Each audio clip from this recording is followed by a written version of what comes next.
Today's story is titled, I Work at a Cemetery and I'm Barricaded in the Attic, by New Mirror 2342.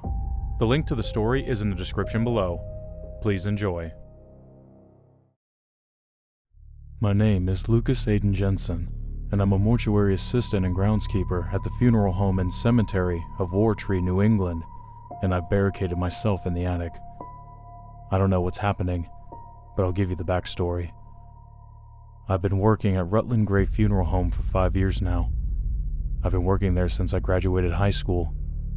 This all started when my boss, Mr. Rutland, came in with a cadaver of a deceased elderly man.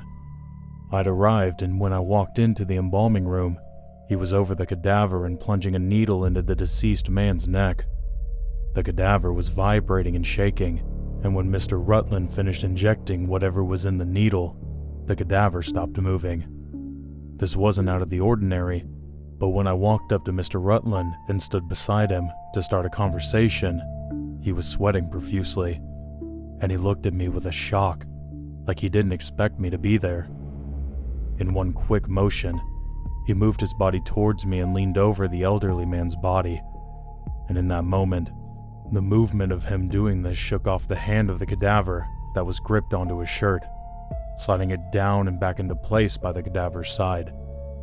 He put his hand on my chest and started walking backwards, pushing me away from the body.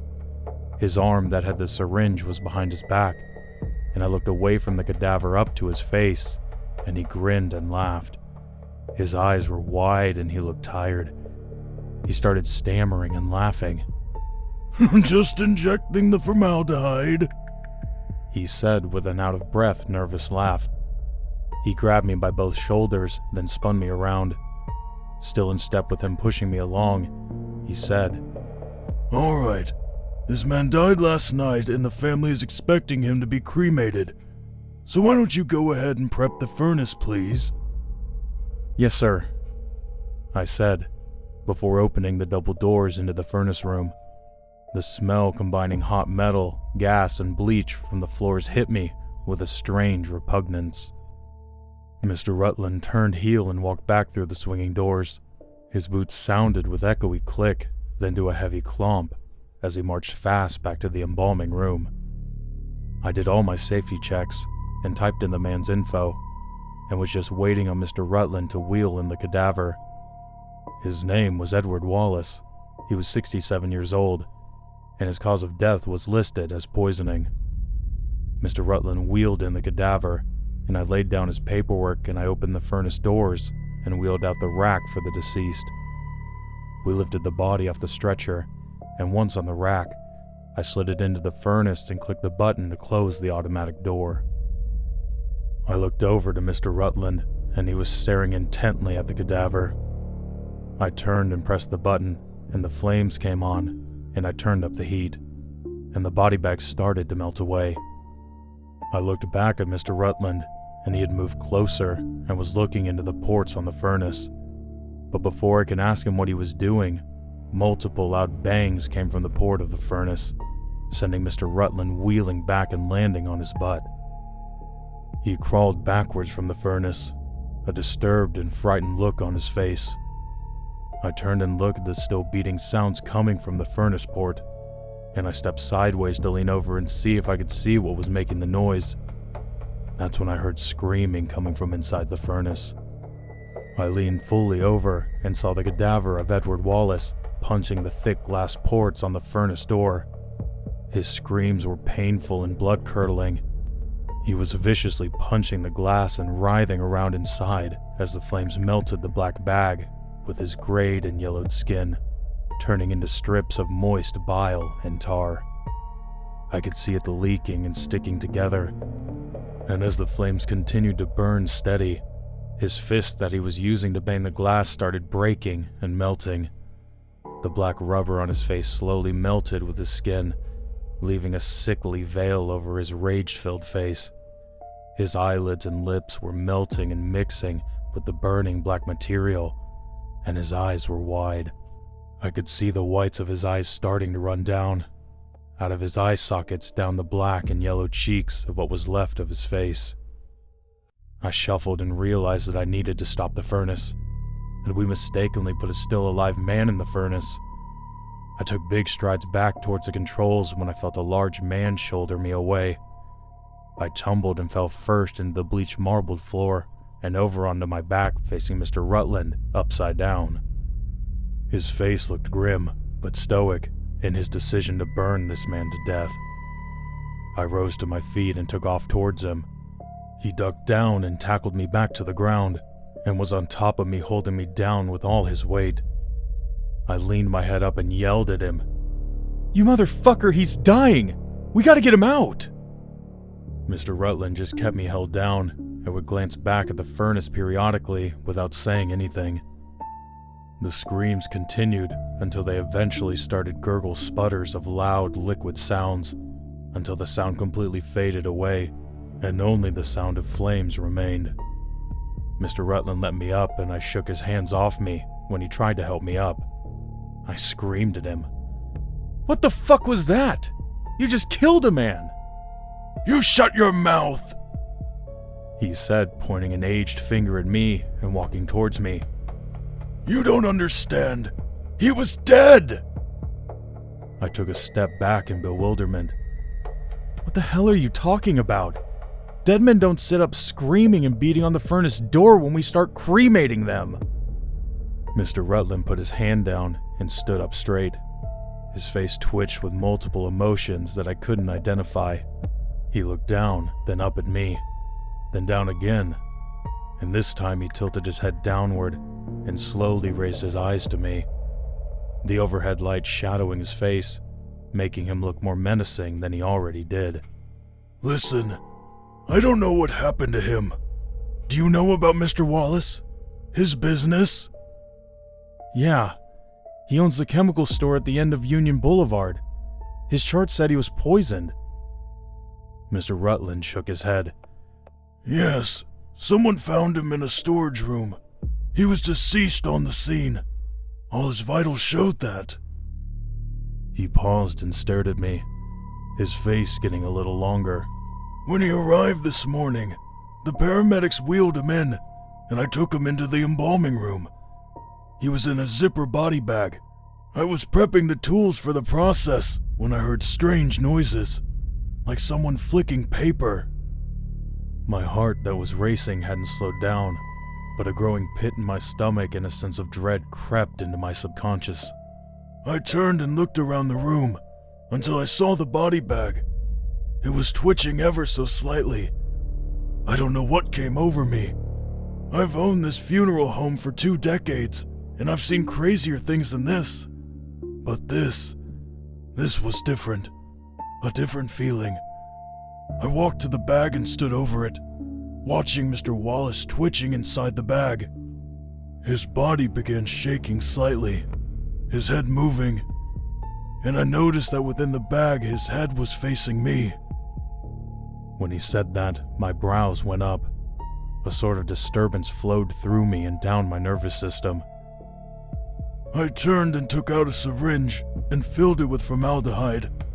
Then I returned to the cadaver, and I grabbed the zipper and started to unzip the bag when his arm shot out at me and grabbed me by the collar.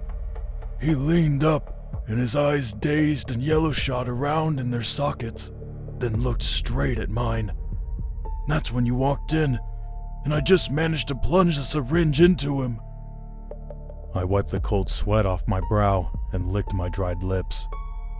"I know cadavers can sit up and jump around, but sir, what made him do that?" "I don't know!" he yelled. Silence fell over the room, and then there was a pause. He was breathing shortly through his mouth. "I don't know why the cadaver did what it did. I've never seen that happen before. Maybe it was something he ingested. I don't know, Lucas. I just don't know." "Mr. Rutland, did we just murder someone?" No, we didn't. The paramedics declared him dead yesterday." I paused, then spoke again. "Then what are we gonna do?" "Nothing. Look in the furnace. He's already ashes." I turned and looked, and sure enough, he was. "Listen, What happened here today can't be spoken of. The Wallace family are set to be here in a couple of hours for his wake." Just as he said that, a flash came through the embalming room windows, then thunder bellowed through the sky outside. "Now please shut that off, and help me get him into the urn they picked out," he said in an exhausted sigh. As we carried out his urn to the chapel, Mr. Rutland noticed that it had started pouring outside. Within an instant, it went from sunny to cloudy and raining hard. "Shit! Lucas, quickly go out to the cemetery and tarp the grave for Mrs. Nelson." Begrudgingly, I grabbed my raincoat, the tarp, and spikes and mallet and went out through the back door. When I got outside, I wedged the door open and ran to Mrs. Nelson's grave. Her grave was at the back left corner of our enclosed cemetery, far away from the funeral home. This plot was almost full, and as I ran past the towering headstones, obelisks, monuments, our small mausoleum, and our large statue of Christ on the cross, and Mother Mary and Mary Magdalene looking up at his body somberly. When I arrived at the grave, I immediately laid out the tarp, stretching it out. A bolt of lightning and a bellow of thunder rang out above me. I stuck the long stake into the grommet and started beating down with the mallet. Each strike made a loud thud sound. Each stake I pounded down and made the tarp taut. And when I beat the last stake in and the last beat of the mallet ceased, the thudding did not. Confused, I looked at the mallet, then around me, the rain still pouring down. I noticed that the rain that had got on my hands started to burn slightly, as if it were acidic or hot. All around me sounded like dull thuds, muffled, but I could still hear them. Everywhere was thudding, and not rhythmic, but sporadic. Some thuds were more frequent and some less, some louder and some softer. I looked up to the sky. The clouds were swirling round, moving fast. The wind was blowing hard, then it would fall away, just to return. Something I noticed was the smoke from the crematory chimney. It was interlocked with the storm clouds. In fact, the storm cloud's massive swirl started from the smoke from the chimney. The cacophony of what sounded like wooden thumps now added a new sound. Muffled screams, dozens, hundreds of screams, all muffled as if they were buried. I spun in a circle. The ground was alive with noise, but I couldn't tell what was making it. The grass that was soaked with rain was misting, sizzling. Fog irradiated off the lawn of the plot. I started walking back towards the funeral home, and as I did, the muffled screams only grew. Eventually, I broke out into a jog, running past multiple graves. The fog coming off the grass was getting more and more dense, and the rain continued to pour onto me. My skin was red and irritated. It felt like I was in a hot shower. I slowed to a speed walk, and when I did, I heard the sound of earth and grass tearing and falling out onto the ground. I turned, and behind me was the corpse of a man dressed in a faded gray suit. Rotting and tattered, he flopped himself out onto the grass face first. He planted both his hands and dragged his legs out of a deep hole in front of his headstone. His hands were bloody, and what was left of his knuckles were swollen, and his rotten, dried skin was cracked. His other hand had bones appearing, old sinew and ligaments holding his skeletal hands together. He raised up to look at me, and his head swayed unnaturally, and when he turned his neck popped and cracked with aged air stored in his joints. His face was gaunt and skeletal, and his mouth hung open, and he focused his rotten yellow and pale eyes on me. He took a deep breath in lungs that I presumed haven't held air in decades, and he screamed the most malignantly raspy and air-contaminated scream I have ever heard. And he kept screaming in pain, anger, as if he was pleading for me to help him. He started crawling towards me, and he eventually found his footing. With each step and movement, sickening cracks and pops accompanied them. He shuffled towards me, and I was planted there frozen, my eyes wide and wild with bewilderment at the absolute madness I was witnessing before me. I finally snapped out of my trance when the undead man lunged at me, his head lurching forward and his teeth clacking together in a popping sound. With the mallet still in my hand, I came up with it, hitting him in the jaw, shattering his old rotten teeth and breaking his jaw with a sharp crack and a wet pop. His head came back down and his jaw swayed limply, and I didn't go sprawling. I raised my arm back and came down with the mallet, a blow that impacted his temple, shattering his skull and dislocating his head from his neck. I stepped back and his neck swung downward and his head was swinging, only being held by his skin, and he was now facing me upside down. He stumbled but remained upwards and continued his advance towards me. I heard more earth being broken, and the pained and mournful screams of the undead became unmuffled in the foggy dew of the acidic rain air. Dozens of men, women, children, some with hardly any decay, and one that was almost completely skeletal, only being held together by still remaining blackish green flesh and rotten tendons and ligaments. All screaming and writhing on the fresh earth, which was quickly becoming mud, they rose and shambled, all searching and spotting me at last. I turned and ran. I was at the middle point of the cemetery, the fog so thick now that I had to use memory and obtuse and unique headstones to find my way back. More than once I had to use my mallet to remove a dead man or woman from gripping me and dragging me down for God knows what to happen. In the near distance, I saw the center monument, Christ on the cross, and I ran towards it. As I ran, another undead man, in a blue Union Civil War uniform, lunged from the fog for me. Dodging away, I stepped back and smashed my mallet down onto his head. The cap of his skull fragmenting and exploding in on itself sent a ghastly spray of black, rotten blood and brain matter onto my chin, neck, and clothes. The creature was dazed, but did not return to the dead. It stumbled and fell, and started to squirm on the grass. I paid it no further mind, and I made it to the monument, to Christ. I looked up at Christ, him hanging on the cross. It looked as if he pitied me, and as I thought that, the screaming came back to the front of my mind. I turned and looked at the undead shambling and shaking towards me, their bodies veiled in dense, aggregated fog. Like shadows they moved. I ran and finally made it to the back door. Mr. Rutland was there, struggling with a fresher-looking corpse, its hands aiming down in a claw trying to grab his neck. Mr. Rutland held its wrist and struggled to fight with a sort of tug-of-war. I ran up with my mallet and came down onto the left elbow joint of the cadaver. Its arm loosened, and Mr. Rutland pushed the undead from him, and as I sideswiped my mallet into its chest, a sick, deep cracking reverberated out of its chest cavity, as I'm sure I broke its sternum and some ribs. Both him and I shoved the creature away and slammed the metal back door shut, locking it from the inside.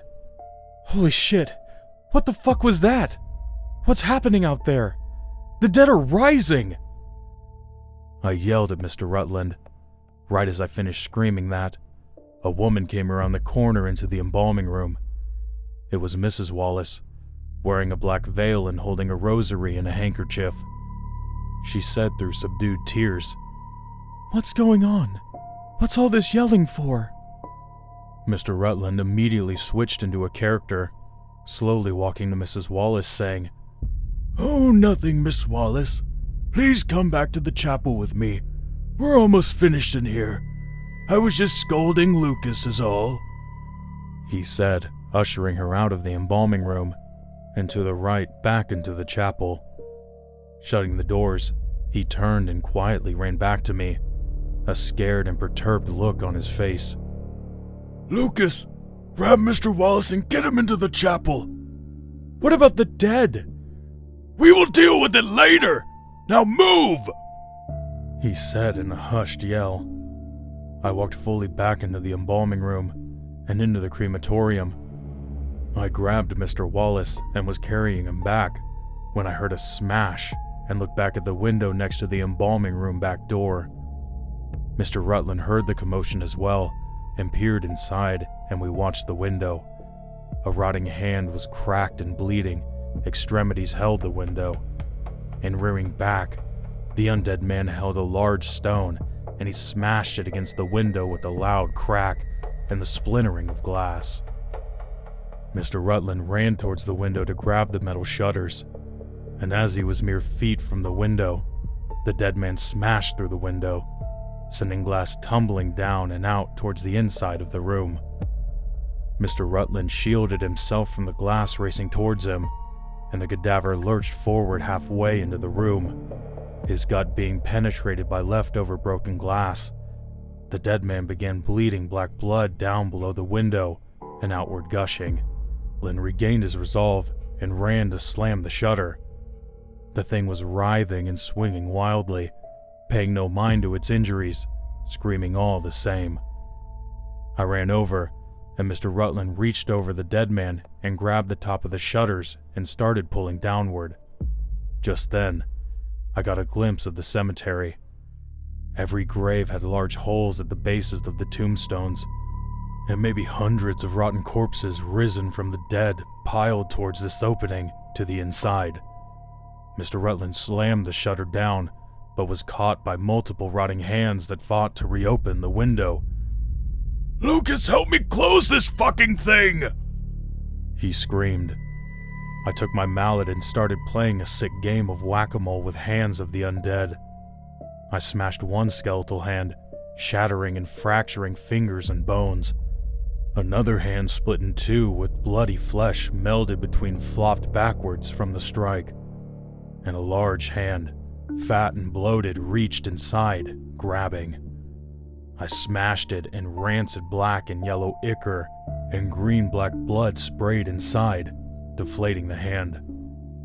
Mr. Rutland finally was able to slam the shutter down with an echoing slam and sickening crunch and slice, bisecting the still laying man. His corpse fell forward. Once on his stomach, he fell downward, and the gravity and motion of his fall led his black, rancid-smelling guts to catapult outward as he slammed on the floor on his back with a dull thud. Within an instant, the rock in its hand was being used as a hammer or spike. It launched it downward towards our feet, spiking it off the ground and cracking the surface of the concrete floor. Just then, Mr. Wallace's two sons came out of the chapel, one wearing slacks and a button-up shirt, and the other wearing an all-black suit and tie. Running to our aid, they jumped onto the back of the cadaver and held its arms down. Mr. Rutland and I yelling and screaming all the while alongside the two brothers. Mr. Rutland ran to the front of the funeral home and smashed the emergency glass of a fireman's axe. Running back, he tells us, "Keep him steady!" and raises the axe up and rains it down on the back of the dead man's skull, splitting its head in two. But despite this, it continued to scream and writhe now with blood filling its throat and lungs. "What the fuck? It's not dead?" yelled Mr. Rutland. One of the sons looked up. "Quick, chop at his neck!" And he unstuck the axe from the dead man's skull, blood and viscera stringing off the head and sticking to the axe. Mr. Rutland came around and swung the axe upward, spraying gore forward and upward and coming down hard, severing the head from its shoulders. The sons rose off the creature, but it rose as well, throwing the rock away down the hallway and splaying its arms out to support itself, blood squirting rhythmically out of the hole in its neck, and it continued groping, but now blind, but still alive. We all retreated from the embalming room, leaving the headless, legless cadaver inside still crawling about, looking for us, the head's tongue hanging out, lagging and lapping its own blood. We slammed the double doors and barged them with heavy furniture. "What the fuck is going on?" the sons asked. "The dead are rising. I don't know." We chopped the fucker's head off. Why is it still alive? I don't know, but we gotta find somewhere safe and call the cops.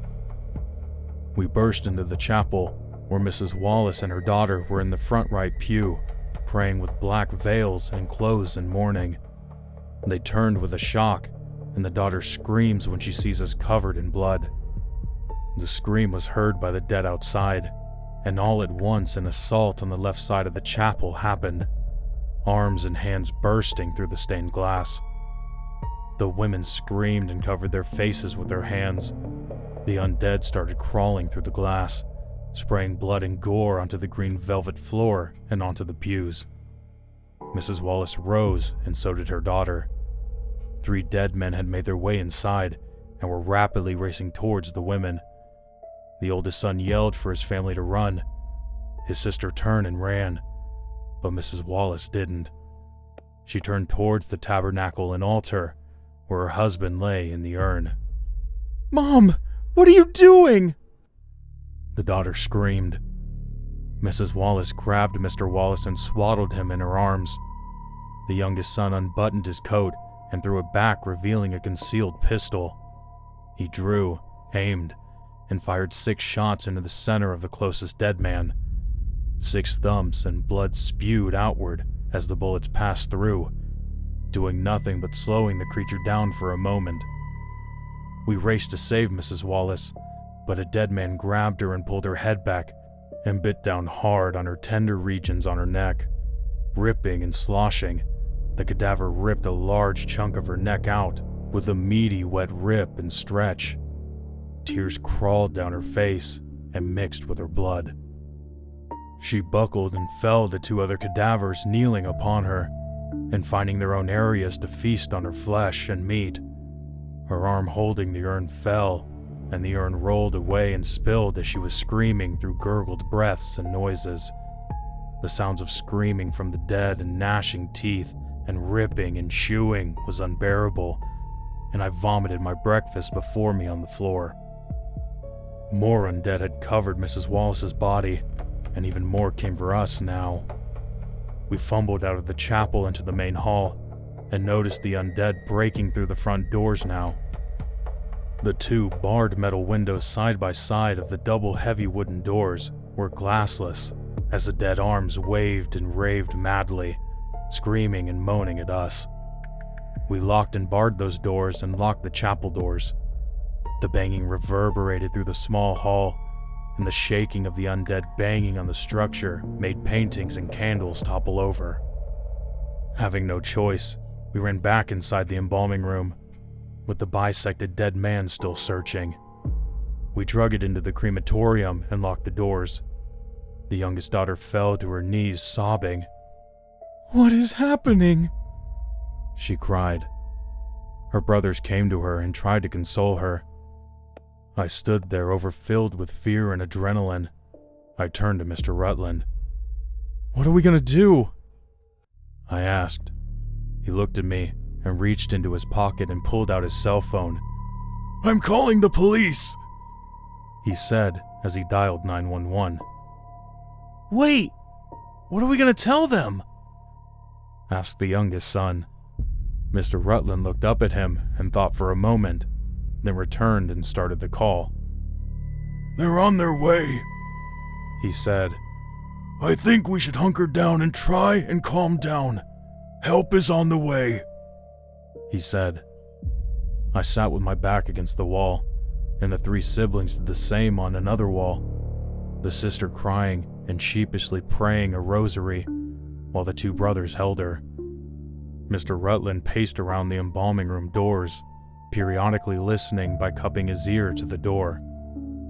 Listen, he said with his ear against the door. What is it? What do you hear? I asked. I hear police sirens, he said, opening the double doors slightly to see. The dead had moved away from the front doors. Hey, they're gone! Let's go! He said, opening the doors. All 5 of us came into the main hall and jogged to the main doors to peer out of the windows. We got to the windows and huddled to see out. Cresting the hill was 4 cop cars with their lights and sirens on. They pulled in and scattered gravel across the way as they stopped and got out of their cars, guns drawn. Hey, we're over here! We started yelling at the police, and 2 started running towards us. Mr. Rutland started unlocking the double doors, and as they almost got to us, the screaming of the dead rang out, and hundreds of undead from everywhere came forth out of the mist and grabbed the 2 officers. One emptied the magazine of his pistol into the chest of a cadaver, exposing the spine, ribs, and shoulder blades, mixed with gore and black guts falling onto the wet gravel floor. The police were torn down, and in the mist, shadows and silhouettes were seen and heard feasting on flesh. Screams of the dead mixed with screams of the living. One sounded like a female officer. "Oh Christ! Oh God, help!" She cried until what sounded like her throat was ripped out as she gurgled and choked on her blood before being consumed by the undead. Mr. Rutland had the doors open, and the undead were on us in an instant. Over the sounds of gore and screaming, the undead threw the doors open and started shambling towards us. We slowly retreated back to the embalming room. The 2 brothers stood defensively in front of their sister, the youngest still brandishing the pistol. We crossed the threshold of the chapel doors, and they busted outward with wood splintering and shards flying into the hallway. The oldest brother and sister were grabbed, dragged into the horde of undead in the mouth of the chapel. The sister was dragged on her back screaming and kicking. The hand of a skeletal cadaver plunged its sharp fingers deep into her stomach, and with the other hand, wrenched her open, revealing her intestines. The undead descended onto her and came down and up with handfuls of intestines and organs. Her screams were deafening and drowned out the undead screams. The brother was grabbed by the back of his neck, and a fresher corpse holding a thick metal candelabra raised it and came down hard onto his back, paralyzing him. He fell immediately, and his eyes ran with tears as he could not move nor make a sound as they ripped the flesh from his back and violently cracked, broke, and ripped ribs from his back as they began to gnaw on his person. The youngest brother caught a cadaver before it could latch onto him. With the undead maw agape, he stuck the barrel of his pistol inside and let off a couple rounds, blowing the back of the undead's head outward and onto the statue of Jesus in the corner of the chapel. The undead man's left hand latched the youngest's arm and wrenched the pistol out of its mouth, throwing it to the ground. The cadaver pushed the youngest's arm back and reared its jawless head and ripped downward with its top remaining teeth, sinking and tearing into his neck. He was dragged down and consumed, and as he was, I ran and grabbed the pistol that fell on the floor, right below the attic door. In an instant, I ripped the cord down and the ladder fell out, and I began my ascent. I turned to find Mr. Rutland, and he spotted me and ran for me, but before he could, the horde that had consumed the police, and even a few undead police, had made it to us, and multiple undead reached for me. I kicked one down and shot one in the head, its brains and viscera coating an undead behind it, sending it wailing blindly. Mr. Rutland yelled, "It's okay! I'll find another way out! Go!" and ran back inside the embalming room with dead hot on his trail. I climbed my way up and folded the ladder up and slammed the door. Once inside, I drug a massive box and stacked it with more. That's where I write to you now. I've called the police once more, and when they arrived, the same thing happened. They were consumed by the horde of the undead. Wartree has a small National Guard station with maybe 100 soldiers and 1 Humvee. I saw and heard them crest the hill from the attic slacks. The soldiers dismounted and gave a good fight. They dismembered many undead, but it wasn't enough. A man in the Humvee on a machine gun heard me yelling from the attic. He dipped down and came out with a bullhorn and said, "Don't worry, we're gonna pull back and get reinforcements." He then slapped the top of the Humvee, and they drove over some of the dead and peel out over the hill. The machine gunner shooting the undead on the way out. Now, I'm alone. I've been here for a couple days. I've tried calling my family, but no one is answering. I can hear the dead all downstairs and outside the funeral home. I hadn't heard anything from the town when I got an emergency alert. It said, an unknown overwhelming force has taken over the areas of Wartree and 2 surrounding townships, all with populations of over 5,000. Now I'm typing this for some kind of help. The dead are everywhere, and my car was flipped over by them. Their constant screaming and cries haunt me, and I have only one option left. The pistol I took off the youngest brother. I'm still holding out hope, but I'm now hearing sirens and what sounds like a large plane flying overhead. Maybe I'll be rescued.